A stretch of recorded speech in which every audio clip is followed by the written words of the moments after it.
So here we are again today. Hello, I'm Sandra Pollock. I am founder of the Women's Awards, Open Mind Training and Development, or Open Mind Coaching, and co-founder with Inspiring You, a couple of my businesses.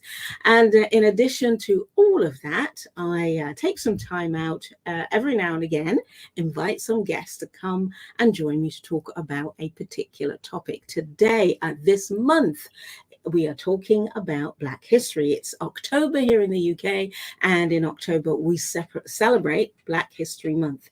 Yesterday, if you missed that, you need to go back and grab it. I had my first guest, who was Carol Leeming, and we had a great session talking together. Today, I have another guest.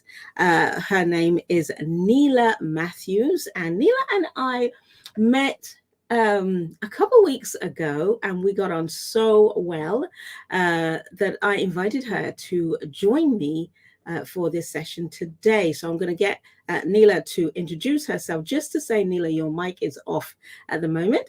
So if you want to there you go. So Nila, welcome. Thank you. It's an absolute honor to be here.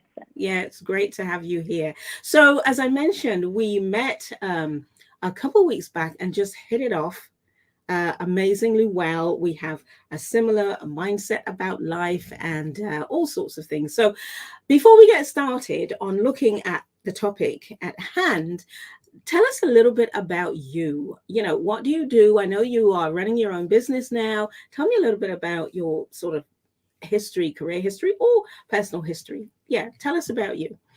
Yeah, let me start on the simple thing. The career history is always slightly, well, I say slightly easier. So for the last 20 years, I've been in pretty much creating solutions for human problems. And within that, I've been working with digital technology. Kind of very much started from the Yellow Pages. You remember that, when that was around? Yeah. Moving to Yale, which is more digital. And then I moved over to New Zealand to help with the Yellow Pages over there and build that up. I love traveling, done a lot of traveling in between that.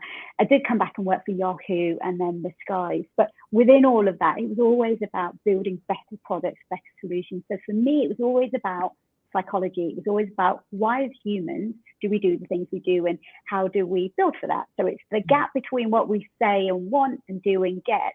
You take someone to customer research and they go, yeah, I want that, and then they obviously come out and don't do that. This is exactly the same with humans. And so what I actually ended up doing was after, and I will touch on it later, I had a few traumatic things that happened. I think my background as being an Asian in England had that sort of small t trauma running through it. And I think kind of ran through my work as well, to the point where actually I got so interested in why we do the things we do, the behaviors, the emotions. I went off to do a master's in psychology in 2017. Wow. And quit my lovely job at Sky, which I did love, but I knew it was my soul telling me, you must do this. And then subsequently did lots of brain scanning studies, and then moved out, came out, still got that sort of corporate job in AI, but with a cancer research company. I thought that would be more purpose-led. And recently I have been doing, or the last year I've been doing, an intuitive intelligence training course. And that's really where my work is now. So I'm wrapping science, spirituality with a sense of humor, because it can all get a bit heavy, because essentially I think why I've gone down the spirituality or the ancient traditions route is I've always been interested in different cultures, why we do, from the Greek mythology to the Asian pantheons and all across. I mean, I'm always looking at different goddesses.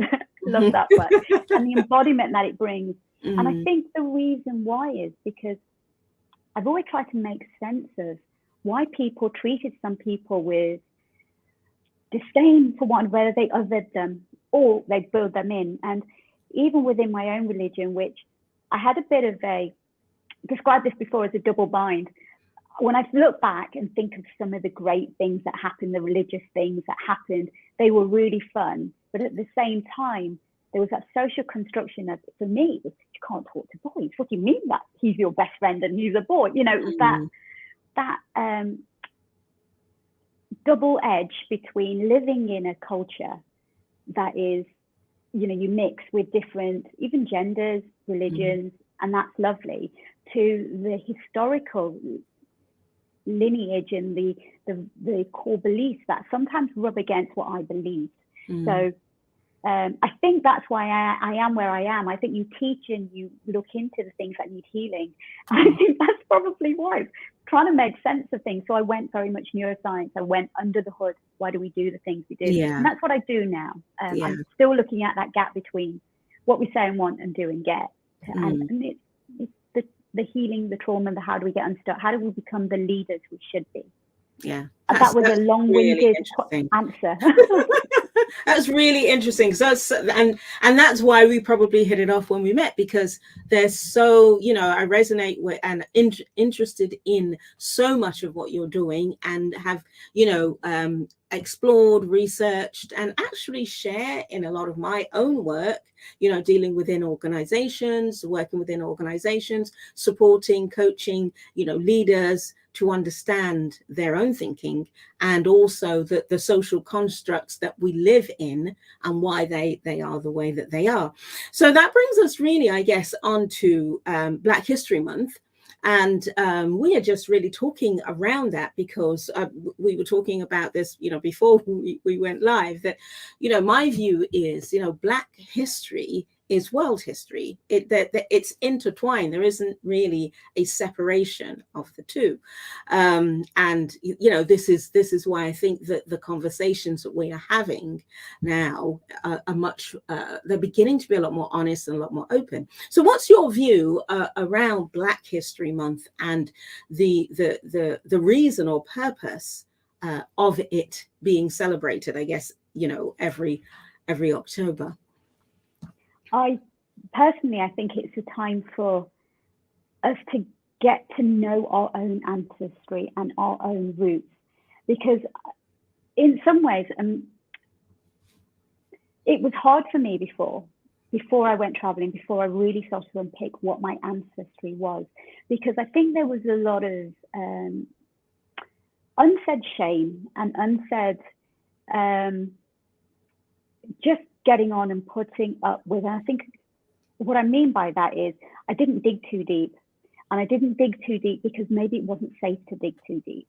And that was the where I came from. Now, what I love in the last 2 years, last year especially, when the whole riots got off, that was the first time I got totally uncomfortable with getting uncomfortable and really get into the roots of that. And at the same time, I met this global set of women, all of who had, I'm going to say colonization, has been involved with that whole colonization. And I was reading Thomas Hubble, who was written Healing Collective Trauma, and there's another one of it didn't start with us. And all of that transmission that goes down within that. And what was lovely about when we got together and all started speaking was we all felt this. We all felt we weren't safe. And in that not feeling safe, we all became safe to talk about it. And we all went off and looked at who we were. My ancestry, and I can trace it back, goes right down to 602 AD. That's pretty amazing. Unfortunately, there's not many women's names. But what was lovely about, and it's strange, you got all the men's lineage. But what it means for me is I can honor the struggles they went through and who they are. And we jot very much back. My parents were born in Africa. So very African. I grew up talking a bit of Swahili, and my dad really loved that. And I remember when Lion King came out, I kind of knew some of the words. It was awesome. They came through the Indian East Company. Is that what they were called? East Indian Company. East Indian Company. Yeah. We took a lot of people who were in Gujarat and that northern part of India and took them over to Africa. So my roots are very much, or their roots were from India, but my mum had never been to India until she was probably in her 30s. So they've got a house there and roots there, and that lineage actually goes quite far back. And the question is, why do I have green eyes? I would love to know why, because that's come from somewhere. Yeah. And but what it means to me is the fact that although we're from different religions, the world's moved around, and there was all that movement, and in between all that blend, there's fears and wounds that we all share, but they're all things that give us strength. And I've sat with sisters in New Zealand, in Australia, and, you know, Puerto Rico and the Caribbean. And what was beautiful about that and the work that we do, and we call it the work that we've done today, is sacred inclusion. You stop seeing each other as color, faces, you see them as souls. And whenever I have those conversations, there are energy and there are glow. And I think all of the things that we felt shame of, we claimed it as our power and our authority. And as a consequence, I'm not the good little girl that I was when I worked in the corporate world. You know, I always did stand up for my rights, but now I feel I do it with a dignity and a grace that I potentially didn't have when I was slightly younger. Yeah, that's quite interesting, because in the session that I had with Carol, you know, she was saying that sort of going back to Africa, traveling back to Africa, researching, as she always continues to do even now, researching her ancestry, African roots, and understanding obviously a little bit more about their religions, their way of life, all of those sorts of things. She's found it quite empowering as an individual, and certainly as a woman as well. And it sounds as though you're saying a similar thing. Yeah, I mean, and it was, yeah, the first time I went traveling, I was about 22, and I remember going to India, which, if you've ever been, it's a lot of stimulus, a lot of different religions and cultures. And also what was interesting was someone said to me, and I was traveling with actually 3 of my cousins and 2 white boys at the time, but they all said to us, "Where are you from? Because you're obviously not from here, because we can tell by the way you hold yourself." And then when we went to the village, one of the stories I heard about my grandfather, who was my mother's father, who was the most peaceful man ever. He walked with Gandhi, you know, he was really, everything to do with was about the soul. But he had a gash on his head, only I didn't know why. And what had actually happened, and this gave me so much strength, was he was in the army in the Second World War. And a white, probably a sergeant, told him to go and either harass some local people there or do something. And he felt that it wasn't right. And he had integrity. And he said, "No, I'm not going to do it." And because he didn't do it, he got gashed with a knife. But he stood his ground. And when I heard that story, it really resonated with me to say, you don't have to agree. If it's not, if you've got the integrity, you've got the courage to stand up and say, "No, this is not right." And the reason they asked him to do it was because they wanted another brown person to hit another brown person. And so they weren't, but he said, "No, I'm not doing that." And I think that strength, that I can stand up for myself. I can do this, and I'm not going to hurt another person. I'm not following orders. I think that came out of the whole digging deeper, who are we, and the ancestry of that root, and that was then able to let me take away the social constructs of, you're an Indian girl, you're going to get married. you should behave like this. Yeah. I guess, if I'm honest, hearing your ability to connect with your history and, you know, chart your heritage, your ancestry, all the way back to, what was it you said? 602. 602. You know, as a Black woman, you know, my roots are Africa via the Caribbean, but I have no access to connecting in any sort of written terms my ancestry. So you know, that, you know, we were talking about this, you know, before we came on, you know, that when I was growing up, totally felt disconnected from any, you know, not white, no connection with the UK, and then finding nothing in terms of my heritage and my culture that was promoted, that I could read at the time. You know, there was absolutely nothing. So that is, at least, you know, and I might get stoned for putting it in that way, that at least, you know, you have culturally those records. So can you understand in any way the frustration and the issues that maybe, you know, your Black sisters might well have at the limitations that came about for our ancestors and subsequently for us. Of course. And I think it was only because we went digging and we went looking for it. And I think that was why we went looking for it, was because of that. I was talking to an amazing woman called Eva Glamores, who ran the Sacred Inclusion for us. So she's Puerto Rican. I won't go into the detail of why she got into this work, but she and her culture was, the Spanish had come over, and basically the story was that there was no one of her culture there anymore. They were all died. Either they were murdered or disease would have taken them over. And what actually transpired, and only 3 years ago, which is why she was really, there was still palpable anger, was because they were trying to destroy the history. If you have no history, it was almost felt like you had no power. And then you have to adopt this other story that someone else tells you. And although I try not to get lost in stories, they're important. They're important because I think there's an element of power that we can regain in that. And so I totally get that and understand that. And I've only recently understood that power in the story. And I really want to make sure that my daughter understands that. I mean, she's half white. I know your child's the same, but she has no idea. She hasn't even been to some of the dance. We've got a dance festival coming up for 9 days.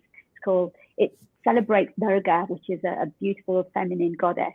The different names call it different things, but it's a festival of dance. She's never been to that, so she will have never experienced what that feels like and how that feels. And I worry for the fact that we don't pass these things on to the next generation, because they're things that really hold you in the feeling, not necessarily the knowledge, but in the feeling of what that feels like. Yeah, and who you are in yourself. So, okay, Black History Month, October. How do you talk about Black History Month with your daughter? You know, because this is something they're going to be looking at in school. I mean, next week I'm going to one of the girls' schools here near where I live, Sir Jonathan North Academy, and where I'm going to be doing a session along with a friend of mine, Nirmala Bujani. We're doing different sessions. She's doing a session on Asian culture. I'm doing one on African culture and Black history. So, you know, how do you talk to your daughter about Black history? It's a really brilliant question. One that, you know, I suppose I can only answer it from my perspective, but the way I look at all these different cultures and the lineage and the beauty of what each one gives you, it is like a jigsaw puzzle, but actually it means that you can get lost in, we've all got to accept where we all are and the shades of whatever shades we are. But what I really like when we step into the different cultures is that you've got a piece of wisdom or knowledge that comes with that, and that feeling that you can get lost in a ritual. So I was involved in a New Zealand Maori ritual, and when I was in there, you get the power of whatever's going on, and I felt I'm quite clairsentient, which basically means I feel a lot as well. And so I can really felt like I embodied the power of what was going on in that dance and that movement, and even in the release of anger. And that I was able to lean into that. And then when I'm in my different embodiment within my own goddesses, and the religion, so I do Saraswati, you know, Saraswati is the goddess that's mastery and art and communication, and before I came on here, I'm embodying her, you know, and I will quite happily embody, you know, Athena for the same thing. And I think what's lovely about all of that is that we're all born in this world, at least in this lifetime, in a lineage, and I'm sure we all dot around in these different lineages so we can grow within that. But that's how I look at it, and in this lifetime I'm honored to be in this particular lineage and in this wisdom that it affords me. And that's why I feel like if I can know that deeper and I can share that, then someone else can also use that embodiment and feeling. So for me, it's about that. And the fact is we could all from different divergent viewpoints, we all become richer. You know, no one's got one answer, and not one religion's the same. The shamanism there's a friend of mine from the America Indian culture, and I love getting lost in that shaman, the animal spirit, all of that. I never would have known about that if she hadn't have shared that with me. So I think, understanding whatever shade of color you are and whatever lineage that is, I think bringing that and then sharing it with someone else, I think is what's beautiful about it. So, but for me, for my own culture, I think now I fully embody, there's a great book called Awakening Shakti. I completely awaken that. And I want to share that with whoever, because I think there's teaching and there's learning and there's something in there for everyone. Oh, that's great. That's wonderful. Thank you. And I rejoice in the fact that we are, even here in the 21st century, at a place where there is this openness for exploring our different cultures, understanding what that means for the individual cultures, what's important to them, and again, relearning, particularly for Black people, African Caribbean, from the African diaspora, relearning the things that we have lost, and as you say, bringing that out, sharing it, exploring it for ourselves, and sharing it with the rest of the world. Well, Nila, what an interesting conversation we've had today. I really appreciate you taking the time, coming and sharing at my second session for Black History Month, and talking about what the differences means for us all. Thank you for your time. I wish you much success as you continue with doing what your heart has led you to do, and some of us might say what your soul has led you to do, and I wish you much success as you continue that. Thank you so much for joining me today. Thank you so much, Sandra. It's been lovely. Absolutely great. So for anyone who's wanting to find out what we're doing, we'll be having some more of these live sessions during this month. I have a list of guests, which I won't go through at the moment, but subscribe, find me, and if you want to be one of my guests and come and share with what Black History Month means to you, what it's about, and also about this year's theme, which is Proud to Be, then message me and I will we'll get together and have a chat, and definitely arrange something where you can join me like Nila has today.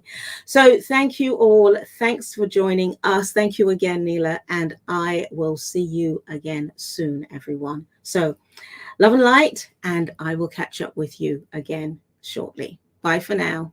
Bye.